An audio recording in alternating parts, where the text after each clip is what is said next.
Hi, everyone. Welcome back to a new episode of Emerging Brands Podcast. I am your host, Kelly Bennett. I am a New York City based brand strategist, and one of my favorite things to do is talk to founders who are building really cool emerging brands. Today's guest is Rachel Kishore, and she is the founder of Empowered Economy. This is one of my favorite pages on Instagram to follow. Has such an awesome community, a great take on building community for your brand. And Rachel is bringing us behind the scenes of her story, strategy, and advice. So, Rachel, thank you so much for coming on the podcast today. Absolutely, Kelly. Well, it's such an honor. And you've interviewed some really amazing women, so it's fun to be here today. Thank you so much. I really have been loving the groove of the podcast. It didn't necessarily work like I didn't necessarily set out to only interview women, but by and Yeah. large it's a lot of women founders. And I'm totally super cool with that. There's a few guys here and Right? there, but primarily it's this really great community of women founders on the platform. And I know Yeah. that very much resonates with what you're doing with Empowered Economy. So I always Mhm. love to kick off an interview with asking the backstory. Can you take us behind the scenes of your personal story and Empowered Economy? Yes. Well, as you said, my name is Rachel Kishore. I'm the founder of Empowered Economy, and this is really a community to celebrate and elevate women in food. I like to say that I focus on helping them launch businesses, reach customers, enter retail, and secure funding. So I think community can sometimes sound or feel soft and fuzzy, but I really want to focus on providing value in any way I can, helping them make their connections. And the origin of it is in childhood, I had a lot of skin eczema. In high school, I discovered I had multiple food allergies. And really, that journey of discovering how powerful food is for health and wellness and healing, that inspired me to pursue my bachelor's of science in food and nutritional sciences. And then after graduating, I worked at a nutrition biotech startup for a little bit. And that was really focusing on how we can empower consumers to make the best choices for their health and wellness. And then from there, transitioned into fintech. And in fintech, I followed the same interests I had, which was women's empowerment. And there it looked a little different. And I began to study a lot about women and money and research the way that women support each other as consumers and entrepreneurs and investors. And that is basically the thesis that started the empowered economy. And so it was saying, okay, women consumers, we have 85% of buying power. We love to support female founded brands. Female founders are starting more businesses than anyone. They're everywhere today. And they have a lot of incentives that are good for the world in the way that they build brands. And then investors. You had Kelly Arena on the podcast Mhm. lately. She is at the forefront of investing in women, encouraging women to write checks, to get involved, become angel investors. All of that together, consumers, entrepreneurs, there's and investors, there's so much power there. There's just that dynamic of when women come together. That's the empowered economy. And from there, I did a foray in venture capital, just doing a with different companies that offer fellowships and programs, Republic, Laconia Capital, where I would have this thesis around female founded food and beverage brands. And I would write about them, I'd see sort of what they're building, and then I'd post about them on social media and just say, hey, everyone, look at this brand I discovered. This is what they're building. This is the founder story. This is where you can find them. And I began to have women reach out and say, hey, I love what you're building. I'd love to be a part of it. And at the time, I was just sharing what I was learning and sharing what I was discovering. And then it became something sort of in that. And so, International Women's Day 2023, I launched the Empowered Economy. And since then, it's just been a beautiful growth of naturally meeting women, seeing what they're building, helping them get to that next level, and have done some really exciting collaborations with brands and communities. I'm sure all of who you know in the New York area Farm to People, Libby Project, Chefs for Impact, Circle, Femmes in Food, Women Who Brunch, and excited for even more this year and beyond. Rachel, I literally got the chills when you were explaining that vision and what you've been building. And also, it hasn't even been that long. I didn't even realize it was 2023 and Yeah. International Women's Day to now. I mean, that's incredible, incredible. Yeah. And everything you were just saying, I'm like, yes, yes, absolutely. Right? You are speaking my language. Like, this is what I'm also so obsessed Yeah. with and interested in. So it sounds like you started taking those next steps and building lots of different experience from background in food and nutrition to fintech to Mhm. startups to publishing articles to sharing on social. Mhm. How did you start seeing those pieces come together? Because I feel like a lot of founders struggle when their resume doesn't quote unquote make sense, or there isn't this linear path of starting what they really want to start. They're like, my background sounds kind of random, or I don't know how I think I'm doing this thing, but I'm not quite sure how the dots are connecting. I would love to just hear a little bit more of how you started putting the pieces together because that's something that a lot of people struggle with. Absolutely. I definitely resonate with that. And I actually remember this devotion I read one time, and it was saying that sometimes throughout your life, you can feel like you're looking at the back of an embroidery. The threads are sort of everywhere, they're crisscrossed, they're mixed, they look bad. And then as you continue on, it's like you flip it over and you see something beautiful and it all fits together and there's a purpose and there's connections. And as a Christian, I believe that everything happens for a reason. But just as an adult, seeing the way that my path has gone here and there and here and taken a detour, and to really just live in that, to lean into the authenticity of all of the lived experiences that you've had. And like that founder that you were talking to, I'm sitting here thinking, man, okay, I have food, nutrition, wellness, finance, tech, women's empowerment. What? And then I was like, let me just do an experiment and see if I can try to put it all together. And then that became so naturally a shell of the empowered economy, the draft of what does it look like when these things fit together? And you just experiment.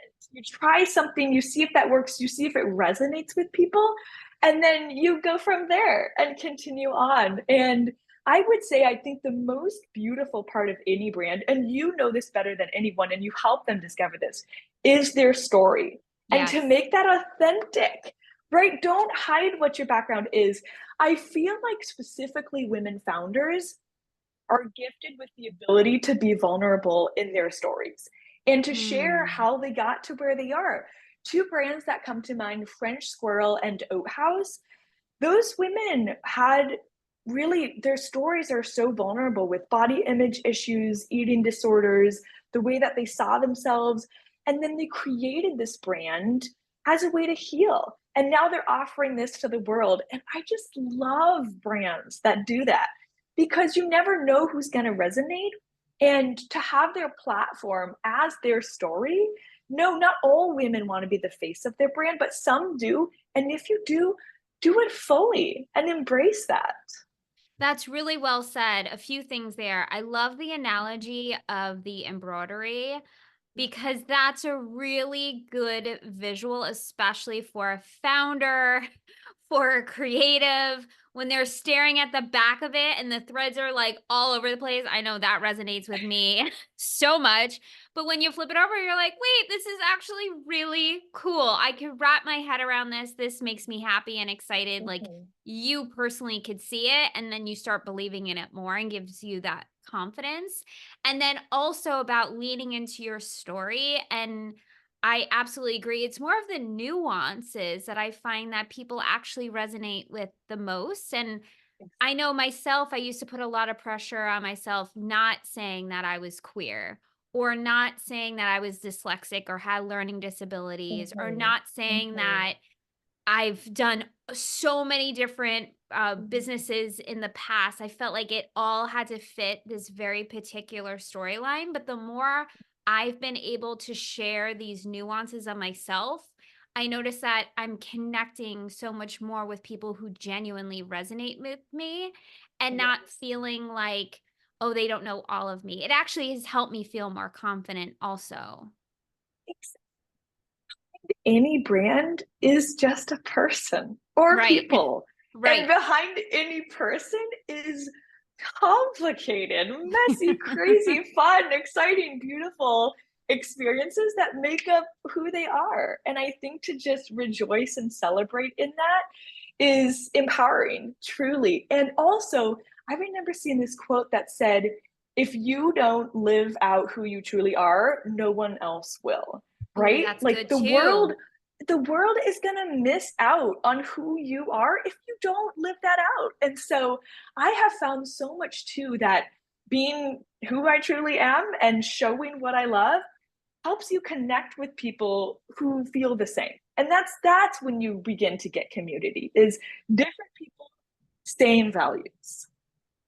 I love that. And also too, just yesterday I was writing in my journal. I'm like, I really want to feel like everything I've been working towards, like I'm really fully living it, right? Like there's a big Yes. part of being a founder and you're plotting and planning and strategizing and it's a lot of behind the scenes, but I'm like, I really want to start feeling it. And today I woke up and I'm like, okay, like I knew I had my podcast interviews and products Yeah. coming to me and I'm working on strategies and I'm like I had to like have that hard moment, let it out. Thankfully, I have a great girlfriend also who listened to all of my unpacking of that yesterday and Yeah. just today I'm like, yep, this is it. We're having these conversations. We're sharing our shared values. Mhm. I'm already getting messages of people excited that you're coming on and other guests are coming on and listening to the podcast. And I'm like, yes, it's Yeah. hard,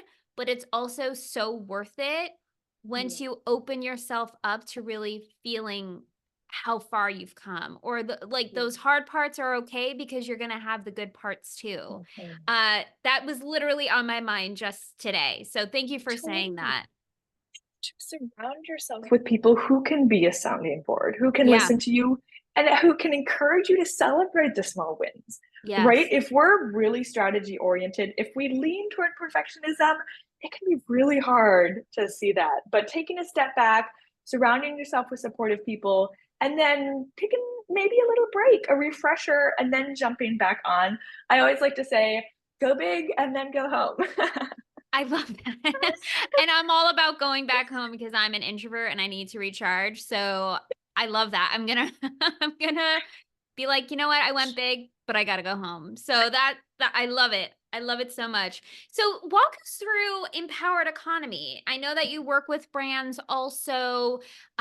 Again, your background is really diverse. Can you walk us through so you have the platform that you're building and how do brands work with you? Yeah. A lot of it has been, again, experimenting what resonates with people and what resonates with brands. And I started out sort of having a community hub, and then people wanted to move to Instagram. And now I've launched this circle group. And a lot of it is just being present a little bit in a lot of different places and then leaning in where I need to. So my DMs are where most things happen and a lot of conversations about, oh man, can you help me with this, with that? And sometimes I'll think, how can I help you find the person that would best support you in that? And so I bring someone in. I am like an introduction machine. Anyone who I think could potentially benefit from these people in my network that I know, I just send them their way, and then That's group amazing. chats and so then I'll also seeing who has things in common that I can bring together. So with a lot of the events I've done, it's thinking, okay, I have this brand and that. Do you want to participate? You seem like a good fit, and helping them meet and connect. The event that I did with Chefs for Impact and Libby Project, I brought in some beautiful brands that I thought really had the farm to table and like really as vision of supporting small makers. And then they sampled and demoed there. And then I met the women at Dancing Greens Farms. And so it was exciting. It was like I brought in Sibylay teas and perfect blends, and then there's Dancing Greens. And so just always looking at what more I can add on to these relationships that I'm building. So also like the one-on-one, doing calls, doing coaching, hosting events, doing giveaways, happy hours, seeing what's valuable for people and leaning into that. And sometimes women reach out and they say, I'm launching a new product.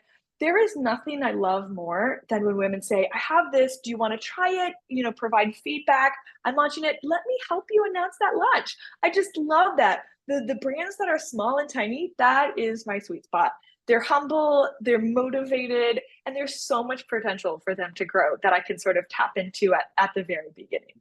Absolutely. Again, I love everything that you're saying because I'm like, yes, that's where it's at. I totally agree. It's those emerging brands, those really excited founders who are in the really early stages and just helping them on that next step of connecting the dots. What is the vision for empowered economy? Like if you were to take a step back and look at big picture, what you want to be building, and maybe like 5 years from now, I would love to see like this bigger orbit that you're envisioning. I think into more complementary spaces. And we talked a little bit about venture capital, helping them find Right. funding, venture, like women that are doing and helping those circles intersect with the one I'm in. And I think that's been the coolest about hosting events is you find a venue that shares your vision, you connect them with founders and brands that want to be in that space. Really, platforms like Circle and Newmarket, how they are continuing to meet new people and help them get out there. So Newmarket is crowdfunding platform. It's specifically for food and beverage brands. And Cool. they really help a lot of companies get on the map. Maybe they're opening their first brick and mortar. I think the most beautiful story in that is 16 Mill, who if you're a New Yorker, of course you know who she is. Talia, Mm. beautiful, amazing woman, inspiring story. She started at farmers markets. She grew from there. She launched this campaign on Newmarket. Now she has her own bakery in Brooklyn. Definitely go visit. It's And so and then good. it's so So good. good. Yes, Yeah. you just have to go there. And then Circle, they're creating this community for food brands, for food businesses. A lot of people in the hospitality space are on there. So that's kind of a new space for me is restaurants and cafes. I've worked mostly with founders, but now I'm thinking, wow, you're also a woman in food. I'd love to connect and talk and see what's out there. So tapping into more communities that are all over the place when it comes to events that they're doing, how I can integrate, how we can build more, just continuing to layer on. Like this is my tiramisu year. I love it. I love it. So before I hit record, we were talking about brand community, and essentially that sounds like at the core of what you're doing. You're building this community for women in food and beverage. Uh, could you talk to the importance of building community around the brand, around a brand, and how to maybe go about that? Because you shared some really great nuggets, and I was wanting to make sure I asked again because I wanna definitely have it recorded. I love your take on brand building. I think that community reminds you that it's all about people. Mm, And you can have a brand and you have your product, but community is when you begin to bring people in. And as we talked about, I think the best way to do that is to be authentic, to show your true self, right. to have people actually resonate with what you're doing and understand the background. And also having an abundance mindset, bring more people in, collaborate with more brands to get rid of the notion that everyone's a competitor and to focus on your unique story, your value, and to have people really be magnetically interested in what you're doing and want to work with you and connect with you. And I think community looks different for every brand. For some, it'll be hosting events. for some writing a newsletter, starting a podcast, collaborating, doing, flavor collabs, things like that. But the most important aspect is that you experiment, that you see Mm, what feels most natural to you and what resonates with your community. And be willing to try something and fail. That's totally fine. You learn something. And then figure out, how can I make this better? How can I make this more engaging? And reaching out to people who you feel like you have something in common with. I am like the queen of cold DMs. I've had some amazing opportunities open because I just mentioned them out of the blue. And they're like, oh, yeah, I'd love to learn what you're doing. Let's connect. And for all the women in my community, it seems like the thing in common is that they're kind and inspiring women who are creating delicious and nutritious brands. Like, that's mm. in a nutshell the women in my group. And so to see, okay, who else fits that bill? Like, join us, come along. I think that women are uniquely relational, and we can use those strengths as founders and as business and brand builders. Really well said. And I think also what you're touching upon is leveraging what inherently comes natural to you, that Yeah. it really feels so genuine that connecting people lights you up.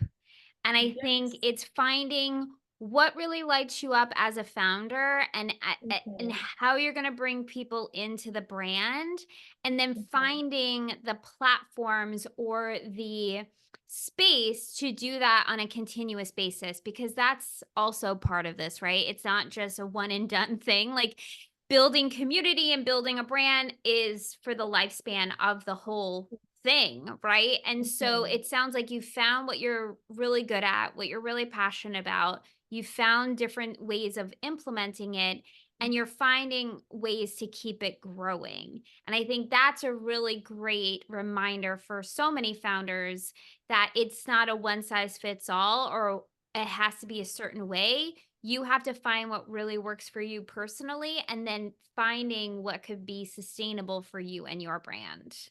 Yes. I think Ellen Roosevelt was the one that said, "Comparison is the thief of joy." Yeah. And as a startup, if all you're focused on is what are other people doing, how fast are they going, how many stores are they in, how much money are they making, that is a recipe for unhappiness and distraction. Literally. Right? So, yes, have people who help you be aware of the landscape, what's going on, but be, yes, as you said, authentic, be genuine. People can sense when something is inauthentic. Yes. So don't have fake food products and don't have a fake personality. And then the right people will come to you and help you build that community you really want. It's so true, and something that I always remember back in 2017, I was head of brand Mhm. and a partner of 2 restaurants, and the Yep. whole premise of the restaurant was that they're community-based restaurants, and that was the premise Mhm. of the whole thing. So everything you're saying too, it really speaks to my heart and, like, what I'm passionate about with building brands. And I remember Facebook, what now Meta, but Facebook did a small business conference, and they asked me to speak on the panel, and they were saying, hey, well, they asked, like, how have you been building this brand online? Why is this brand growing at the rate it is? Because I had like zero marketing dollars, and Mhm. but it was really taking off. And my whole thesis was, well, we're kind people online and we're kind people Mm. offline. Ah, And the more that we could just remove this barrier and the experience of being in the restaurant, or following us or sharing with us online, it felt like the same experience. Wasn't always perfect, but that was really what I was going for. That I was just bringing people into the restaurant behind the scenes. They felt like they were a part of the community and building it with us. And I really leveraged social to build the restaurant. And I remember them kind of looking at me like, well, we thought you were going to have some like tech hack or like social media trend. It's Facebook Small Business Conference. And that was my answer. And so that's something that I've always used in my brand strategies, and what you keep touching upon of like, whatever you are in real life, trying to convey that online and vice versa is a really sustainable way of building a brand. There's no hacks, there's just hearts. Truly. Yeah. Truly. And so I appreciate you saying that because, you know, we often could get caught up in the trends and the things and the bops and data and whatever the hell is like hot and popular. But what you're touching upon is like going back to your roots and like who you are as a human and how that reflects in your brand. Yeah. I love it. So, what piece of advice would you give a woman who's building a business in food? They're maybe in the DMs right now, like, I have this idea, or I am working on XYZ, or I'm kind of hitting a road bump here. Maybe you could even think of the most common advice you give, or any advice you would love to hear more women receiving. What would you tell that founder? I think community is the solution to a lot of problems you'll face as a founder. Not only Mm. from a business perspective, but also an emotional and relational perspective. I'm sure you talk to a lot of founders who share how lonely the journey can be. And maybe you're just in your kitchen all the time, experimenting, testing products, you're in a commissary space, whatever that looks like. And you just can't get out of your own head. You can't get out of your own space. But to build a community that helps you learn, oh, you got into retail there? Show me how you did it. How do I sample at this conference? Did you find that event valuable? Not only can you learn things, but you see these people that are on the same journey as you. And we can feel like every problem is unique to us and we're the only ones struggling with it. But when you surround yourself with people doing kind of the same thing, they probably have a lot of the same problems. So figure out what community looks like for you. And community, I want to make sure to also note community can be informal or formal. So you're literally a part of organizations, or you just have friends who you can talk to who are, like we said, open ears, sounding boards, encouragers. And it can also be professional. People like you who are in the space to be experts in helping you build your brand and business. And yes, you are a friend. Yes, you are a sounding board, but you also have an expertise that can add a lot of value to what they're trying to do. And so think about all of the types of communities you can tap into and then put your foot in, attend one event. There's been some organizations where I've attended one event and I'm like, oh, heck no, this is not the place for me. And there Right. are some that I'm like, every single time I see something, I attend.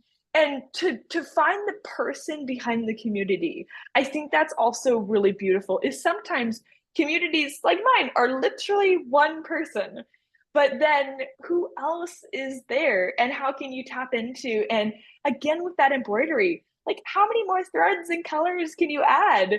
And really just get out there, show your true self, and then experiment and see what works and what resonates. That's such great advice. You've mentioned so many amazing resources also of the different events you host, events that you attend. Where can someone find all of this information? Because I was writing it down, but I know that I missed some. Where can we Yeah. find everything that you're talking about? Because I literally want to go to all of your events and anything that you think is cool. Yeah. How do we find out? Asking for a friend, aka myself. Right. Mostly right now, I'm on Instagram and then Okay. my circle community. And with Instagram, I just find a lot of founders, they said, I'm there promoting my brand anyway. I spend so much time. It's just most convenient for me to send you a quick message or DM, and now you can create group chats and all that good stuff. So mostly Instagram, my DMs are open. I'd love to chat. And then my circle community. I have a link in my Instagram bio, but you can go to circle.net, download the app, and then find my Women in Food circle. It's just a beautiful community that they're building. And I've met some really cool people through there who we've done collaborations. And so you never know where you're going to find someone really cool. Also, like with farmers markets, I know we talked about before. I've met so many friends at farmers markets. Just go around at the stalls, talk to people. They might be the founders of the brands who are there. Have a little chit chat, follow them on Instagram, connect where you can. So be curious, be fun. And especially now that it's summertime in New York City, get the heck out there. Make some new friends. That's great advice. And so, can you give us again where we can connect with you? You said Instagram at Empowered Economy, Circle. Yes. I'll put those links because I know so many people, once they listen to this interview, they're going to be like, I need to be friends with Rachel. I want to join her community. And everything that you touched upon, again, is just so greatly appreciated because what you're really cultivating is that support and community to help someone launch and keep going. And they don't have to do it alone. I think so many women in particular feel like they have to carry all the weight themselves. And what you're really building and cultivating is like, here's this support, here's this community, here's all people that could help you grow. And what a beautiful thing to be building and cultivating for founders who do feel lonely at times. And it's really freaking hard to do. And you're like helping lift that burden a bit and bringing them into the space that you're creating. So I just really genuinely appreciate you and what you're doing. I think it's awesome. Well, exactly same feedback for you and kudos in the community. Just with the podcast, helping women see who else is out there. Looking at the list of who was on it, I was like, oh man, she knows all the Careless people. So yeah, listen to Kelly's podcast, follow her on Instagram, get engaged. I've posted about the work you're doing. And so Yes, yeah, thank you so see much. lily pad, like every person is a gateway, an open door to so many more friends and opportunities. And like she said, you don't have to go this alone. There are people that can help you. There are professionals, there are friends, there's communities. Get out there and don't be afraid of being too small. I think a lot of women are like, oh man, I haven't even launched, I don't even have any. Don't, like, be small, be proud in that, lean into that. That's your story, and then launch out from there and and land in places where people can really support you as you grow. Amazing. Thank you again, Rachel. I could talk to you for hours, and I look forward to attending your events. I'll make sure to download Circle and all the things that you're doing. Thank you again. Thank you, everyone, for listening to this episode. I hope that this was that reminder to keep going on your path. I know I really needed this interview, so thank you, Rachel. This was great motivation, also. And thank you, everyone, for listening. Go connect with Empowered Economy and I'll see you on the next episode. Bye. Thanks, Kelly.